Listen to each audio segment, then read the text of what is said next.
بسم اللہ الرحمن الرحیم۔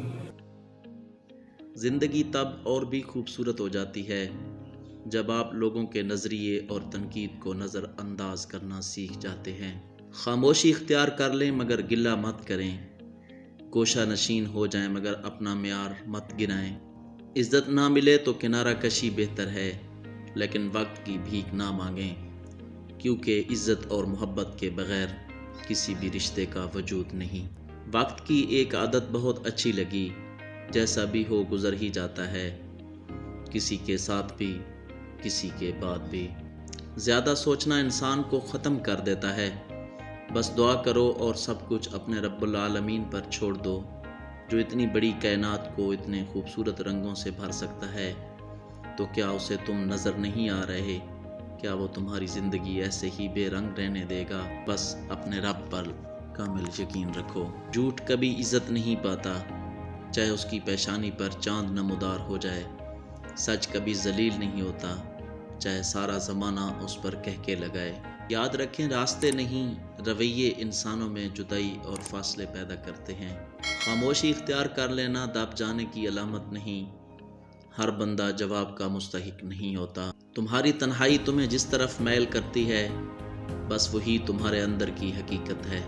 اگر اللہ تمہیں وہاں تک نہیں لے کر گیا جہاں تم جانا چاہتے تھے، تو یقین رکھو بہتر ہوگی ہر وہ جگہ جہاں وہ تمہیں اپنی مرضی سے لے جائے گا۔ جس راستے پر چلو گے منزل اسی کی آئے گی۔ یاد رکھنا، نفرت کے بیج بو کر خوشیاں نہیں کاٹی جا سکتی۔ وہی تو فیصلہ کرتا ہے پتھر کے مقدر کا، کہ کسے ٹھوکر میں رکھنا ہے اور کسے اسود بنانا ہے۔ بعض دفعہ آنسوؤں کا بہنا بہت ضروری ہوتا ہے۔ یہ نمکین پانی اگر انسان اپنے ہی اندر جذب کرنے کی کوشش کرے تو یہ پورے وجود میں آگ لگا دیتا ہے۔ چھوٹا ذہن وہ ہے جو تھوڑا بڑا سوچنے کے قابل ہوتے ہی دوسروں کو چھوٹا سمجھنے لگتا ہے۔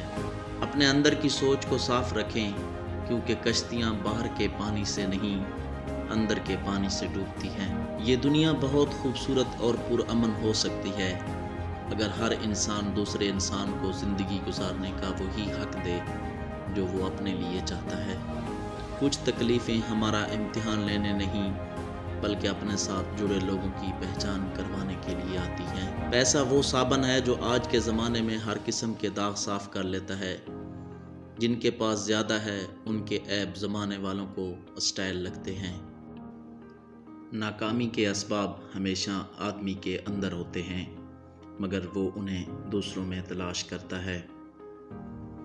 مشکل سے مشکل حالات میں بھی دن صرف 24 گھنٹے کا ہی ہوتا ہے۔ وقت ٹھہرتا نہیں، گزر جاتا ہے۔ وسائل پر قابض لوگ غریب لوگوں کو بتاتے ہیں کہ بھوک خدا کی آزمائش ہے۔